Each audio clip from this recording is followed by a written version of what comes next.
Aujourd'hui, j'aimerais vous parler d'une stratégie extrêmement importante pour rentabiliser les événements que vous organisez pour vos clients. Qu'il s'agisse d'ateliers, nom qu'on donne en général à un événement en petit comité où les personnes vont travailler sur place pour avancer, qu'il s'agisse de conférences ou de séminaires où vous avez beaucoup plus de monde et où vous êtes plutôt dans un mode pédagogique, eh bien, souvent, on se dit, tant qu'à faire, vu qu'on organise un événement, que les gens aient payé ou non pour venir, ce serait bien si on pouvait leur présenter nos produits existants sur place. Et donc, j'aimerais vous expliquer la stratégie la plus rentable pour le faire lors de vos événements. Étant donné qu'au fil des 10 dernières années, j'ai présenté des centaines de journées de conférences en présentiel et en ligne, j'ai testé de nombreuses méthodes et je peux déjà tout de suite vous dire qu'il y a une méthode qui ne marche pas. La méthode qui ne marche pas, c'est d'utiliser un catalogue. C'est-à-dire de se dire que les gens vont venir sur place, on va leur dire voici la liste de ce que nous avons à proposer et espérer que les personnes d'elles-mêmes viennent à notre stand ou par la suite décident de nous acheter un produit ou un service. Pourquoi est-ce que cette approche ne marche pas? Parce que quand vous créez un événement, vous focalisez les gens, leur attention pendant un temps déterminé et c'est vraiment sur ce moment-là que se joue cette chance de cette décision d'achat.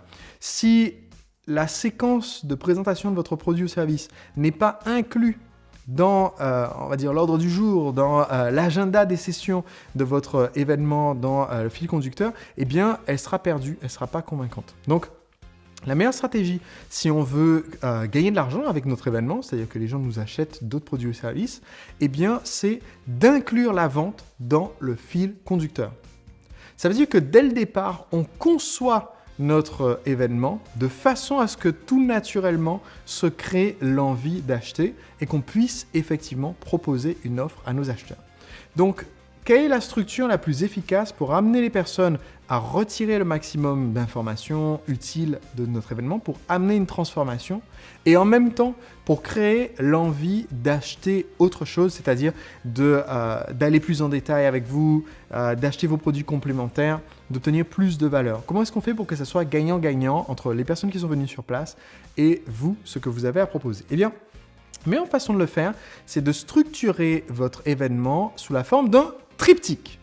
Qu'est-ce que ça veut dire? Ça veut dire que votre événement doit être en 3 grandes parties. C'est pour cela que si vous organisez un séminaire et que vous avez l'intention de proposer un produit ou service, la meilleure longueur de ce séminaire, c'est 3 jours. Je vais vous expliquer à quoi sert chacune de ces 3 journées, mais c'est le meilleur format. Vous allez faire beaucoup plus d'impact sur les personnes présentes et faire beaucoup plus de ventes si votre séminaire dure 3 jours que de durer 2 jours. C'est-à-dire même si ça vous coûte 30% ou 50% de plus de coûts d'organisation de faire le séminaire sur 3 jours versus 2 jours, vous ferez beaucoup plus que 50% de ventes en plus. Vous allez peut-être faire 2 fois plus de ventes en ayant un événement sur 3 jours par rapport à 2 jours. Par contre, 4 jours, 5 jours, 6 jours, 7 jours, alors je crois que le plus long que j'ai fait c'était une semaine pour un événement, ça ne va pas augmenter significativement les ventes par rapport à 3 jours.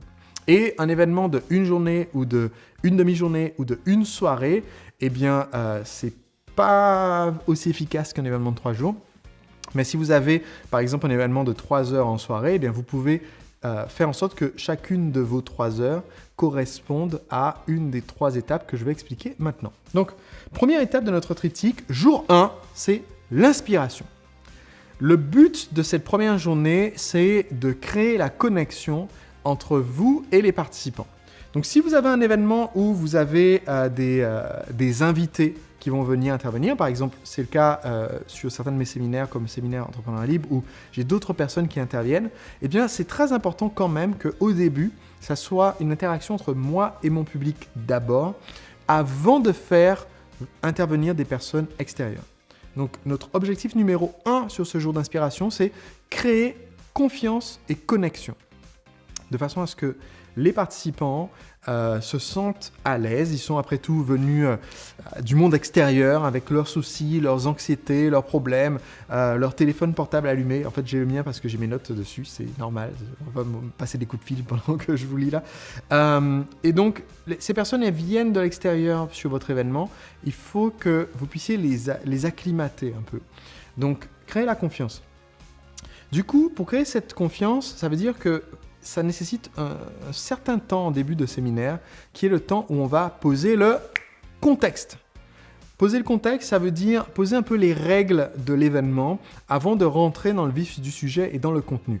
Par exemple, s'il s'agit d'un séminaire de marketing, avant de commencer à enseigner, comment faire pour doubler votre nombre de clients, je commence par expliquer des choses hyper simples comme, pour combien de temps on est ensemble, coupez vos téléphones portables, prenez de quoi noter,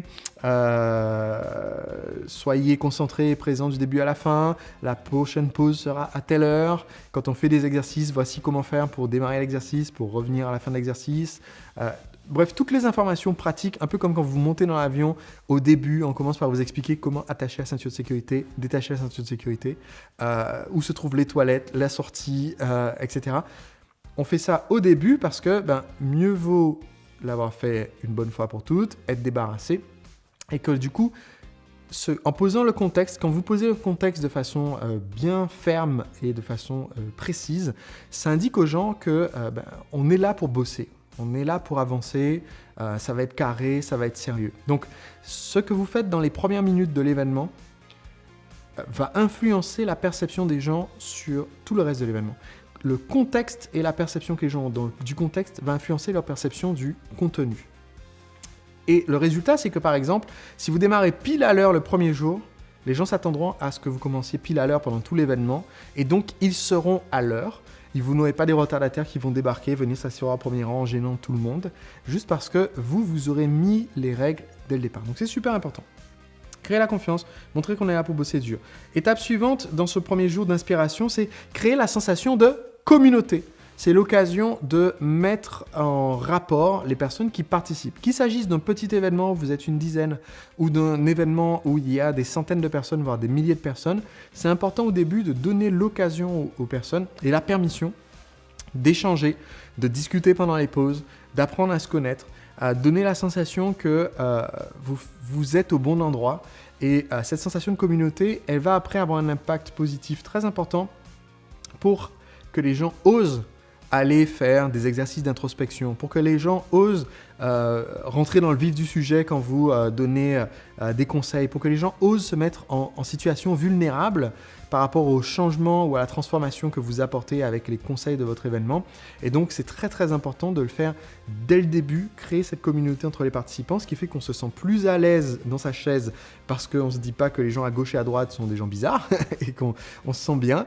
Et donc, on se sentira aussi plus à l'aise au moment où vous allez proposer votre offre parce qu'on va voir des gens se lever et aller acheter, des gens avec qui on a discuté pendant le séminaire. Et donc, cette sensation de communauté va nous aider plus tard à créer une sensation de preuve sociale, qui est le fait qu'on est davantage poussé à faire une action si on a vu des gens qui nous ressemblent faire la même action. Dans cette première journée d'inspiration, la sensation finale sur laquelle on veut que les gens quittent l'événement à la fin du jour 1, ou alors si vous faites un séminaire sur une journée, je recommande de faire 3 demi-journées, c'est-à-dire par exemple, vous faites matinée, pause déjeuner, début d'après-midi, une petite pause colloque et ensuite troisième demi-journée.